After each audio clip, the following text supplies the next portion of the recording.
कोशिश कर रहे हैं। उनको ईश्वर सद्बुद्धि दे और उनको में कुछ लोग रोड़ा बना रहे हैं।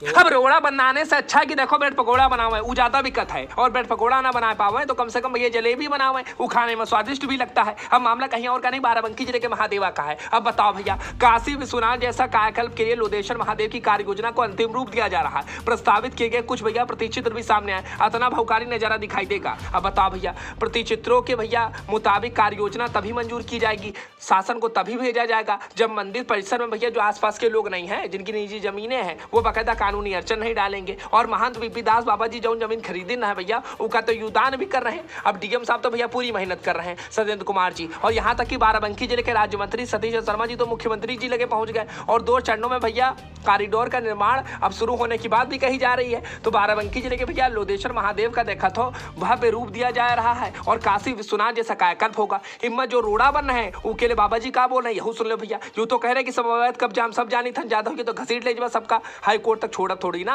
और बाबा जी तो अपनी जमीन भी दान कर रहे हैं। बाबा जी प्रणाम, आपको धन्यवाद। लोधेश्वर महादेवा के विकास में आप योगदान कर रहे हैं। आपने अतिक्रमण हटाने के लिए रिट किया और उस पर लगे रहे, आदेश भी हुआ 2 बार। और अब कायाकल्प की परियोजना बनी है, कार्य योजना बनी है, जिसमें कुछ लोग रोड़ा बना रहे हैं। तो आप क्या कहेंगे इसमें? अभी आपने ज़मीन भी अपनी दान देने की बात कही है। तो बहुत बहुत आपको धन्यवाद। रोड़ा वहाँ अभी हमारी पहल तो हमने तो पहल किया है, हमारा अपना था, लेकिन वहाँ के कुछ जो पुराने जमींदार हैं वो भी आ गए हैं इस पर कि हमारी जो भी ज़मीन पड़ेगी हम उसको दे देंगे, कोई विरोध नहीं करेंगे जी। तो जमींदार भी लोग हैं, बल्कि ये भी पता चला है कि राजा साहब का भी वहाँ कुछ है। तो राजा साहब कौन? राजा साहब रामनगर का। अच्छा। तो वो कोई देवी के नाम से ज़मीन है उनकी, तो वो भी वो उन्होंने कहा है कि हम प्रशासन को दे देंगे, जो मर्जी आवे उसमें करें। तो इस तरह तमाम लोग आ गए हैं सामने। हर कोई चाहता है, जो शंकर जी से जुड़ा है, जो ये मानता है कि वही हमारे सब कुछ है, उन्हीं दिया हुआ है, तो सब उनके लिए सब अपना देने न्यौछावर करने के लिए तैयार हैं। वो हम ही नहीं है और बहुत लोग तैयार हैं। लेकिन मठ के कुछ जो विवाद है वो एक पक्ष कुछ शायद कह रहे हैं कि हम मठ में आप कुछ न करिए। नहीं, उनके तो सबसे ज़्यादा इनक्रोचमेंट उन्होंने ही कर रखा है वहाँ। ये कौन है? इनकी ये जो हारे हुए हैं, गए हैं अपील में, इनका सबसे ज़्यादा वहाँ अवैध कब्जा है। और भी लोग ये कह रहे हैं, मैं ही नहीं कह रहा हूँ, वो उनका व्यक्तिगत उन्होंने लाभ लिया है मंदिर से। और जो लोगों ने व्यक्तिगत लाभ मंदिर से लिया है उनका सबसे ज़्यादा उन्हें आशंका है कि मेरा नुकसान हो जाएगा। और मंदिर मठ की ज़मीन पर जिनके अवैध कब्जे हैं वो सब जानते, वो तो हाईकोर्ट हटवा देगा। हाईकोर्ट ने तो यही तो कहा है कि जो भी इनक्रोचमेंट है इसको हटाया जाए। उसमें हाँ बाबा जी, हम तो यही कहेंगे कि हटाएंगे तो ठीक है भैया, हाईकोर्ट का आदेश मानेंगे तो ठीक है, नहीं मानेंगे तो समझे सकत हो। काशी विश्वनाथ कॉरिडोर जब बना तो कितने लोग आपत्ति करी ना है। यही तना भैया अयोध्या का हाल था, लेकिन आखिरकार देख लो काम हुआ कि नहीं हुआ। जब योगी जी की सरकार है तो टेंशन किस बात की है। और आखिरकार यहाँ पर सूबे के मुख्यमंत्री योगी आदित्यनाथ जी भी आए थे, और जब आए थे तो सतीश शर्मा जी ने एक बात बताई थी। तब तो देख लो भैया, बाराबंकी जिले के नए जिलाधिकारी सत्येंद्र कुमार जी आ जाते हैं, और जब वो कार्यभार ग्रहण करते हैं तो मुख्यमंत्री योगी आदित्यनाथ जी के मंशा के अनुरूप कायाकल्प के लिए कार्य योजना पर काम करना शुरू कर देते हैं। सर्वे करने के साथ साथ मंदिर मठ से जुड़े हुए लोगों से भैया पक्षों से बात भी करते हैं। तब पता चला था कि एक पक्ष कानपुर में रहता है जिसने अभी तक अपनी सहमति नहीं दी है। बाकी बाबा जी की बात सुनो भैया, क्या बता रहे थे। यूँ तो कह रहे थे कि रोड़ा बनने से कोई फायदा नहीं है। तो जैसे जो इधर कार्य योजना प्रसारित हुई है, जानकारी में आया है, भव्य काशी विश्वनाथ की तरह मंदिर बनेगा, कॉरिडोर बनेगा, तो उसमें अगर रुकावट हुई तो प्रशासन कौन सा रुख अख्तियार करना चाहिए? ये योगी जी को साधुवाद, जिन्होंने ये पहल किया है, नहीं यहाँ कौन पूछने वाला था। ये तो उनकी भगवान शिव उन्हीं से काम ले रहे हैं, तो ये काम हुआ जा रहा है। और यहाँ जो भी व्यवधान होंगे प्रशासन उनसे दोनों तरह से निपट लेगा। इसलिए कि वो जहाँ मंदिर है इसके आसपास पूरा आबादी क्षेत्र है, ये आबादी की ज़मीन है, ये इसकी बाकायदे खतौनियाँ हैं, ऑन रिकॉर्ड है ये।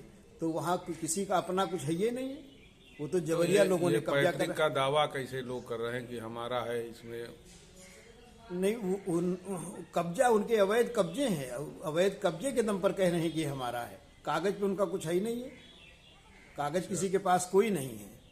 और जितने अवैध कब्जेदार हैं वो सबसे पहले सोच रहे हैं कि हम मुआवजा कैसे हासिल करें। मुआवजा उनको मिलना ही नहीं, जब उनका कुछ है ही नहीं है तो मुआवजा कहाँ से पाएं। अब फर्जी अवैध कब्जा है तो भैया प्रशासन भी नहीं छोड़ेगा, बुलडोजर दौड़वा देगा और स्थानीय लोगों कम थोड़ी ना है। अगर भैया बिना मतलब के रुकावट बनोगे, रोड़ा बनोगे तो लाठी लेके दौड़ा लेंगे कि लो भैया ये तो फर्जी कब्जा करत है, जैसे गांव देहात में हुआ था। छोड़िए थोड़ी ना भैया गांव के आदमी, क्योंकि रोजगार मिलेगा भैया, कई लोगों को भैया रोजगार मिलेगा जब कॉरिडोर बन के तैयार हो जाएगा।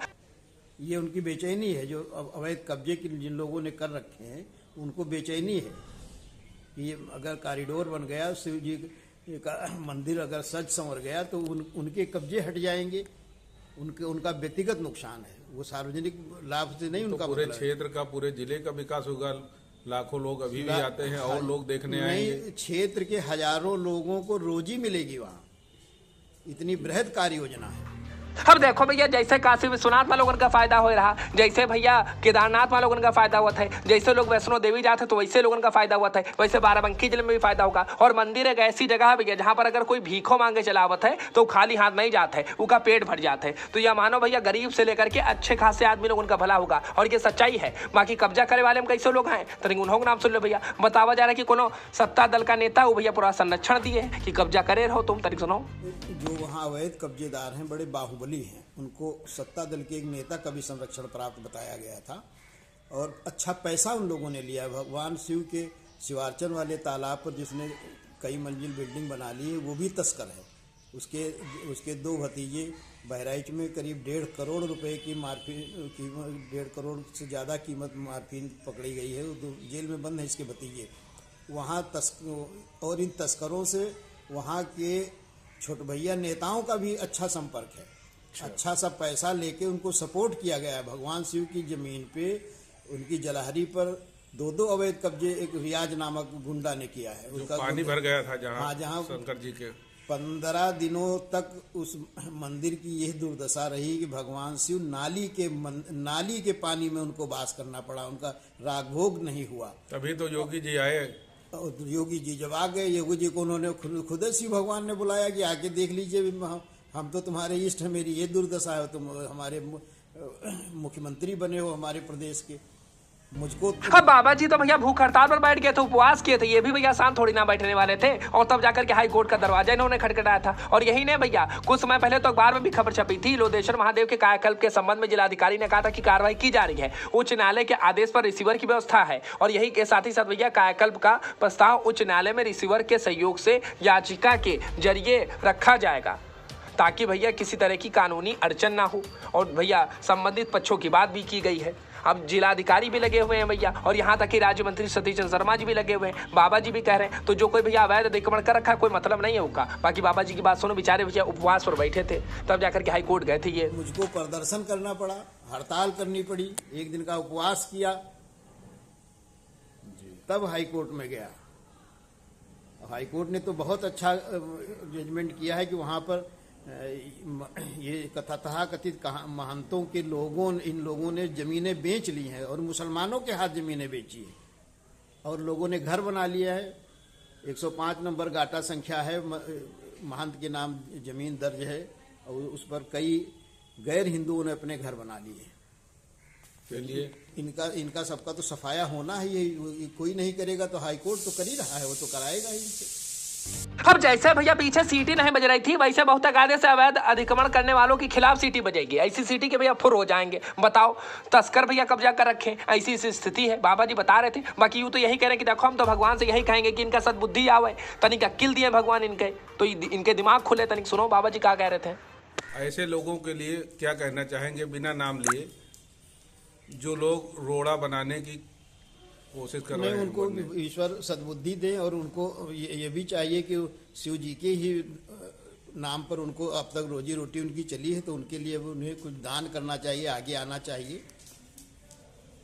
दान क्या करेंगे शंकर जी को, वो उन्हीं से तो खा रहे हैं। हाँ, तो दिया सब उन्हीं का है, उन्हीं से लोगों ने कमाया है, वहीं बड़ी बड़ी बिल्डिंगें खड़ी कर ली। यही सोच के तो आपने कहा भाई अपना क्या है, आपने तो खरीदा था। हमने खरीदा था, हमने कहा हम उन्हीं का दिया हुआ, हमने उन्हीं को अर्पित कर देंगे। तेरा तुझको अर्पण, हमारा है ही क्या। हाँ, बाबा जी की बात सुनिए आपने भैया, तो यही कह रहे हैं कि देखो सद्बुद्धि दिए भगवान, और सब बकायदा भैया दान करें, का लेकर के आए थे और का लेकर के जाओगे। सब भैया मिलजुल करके बकायदा सहयोग करो। वीडियो अच्छी लगी हो तो कमेंट करो, चैनल को सब्सक्राइब कर लो। शिव में सहजू खबर इसी पर मिलेगी, तो तुम लोग बेल आइकन भी दबा दो।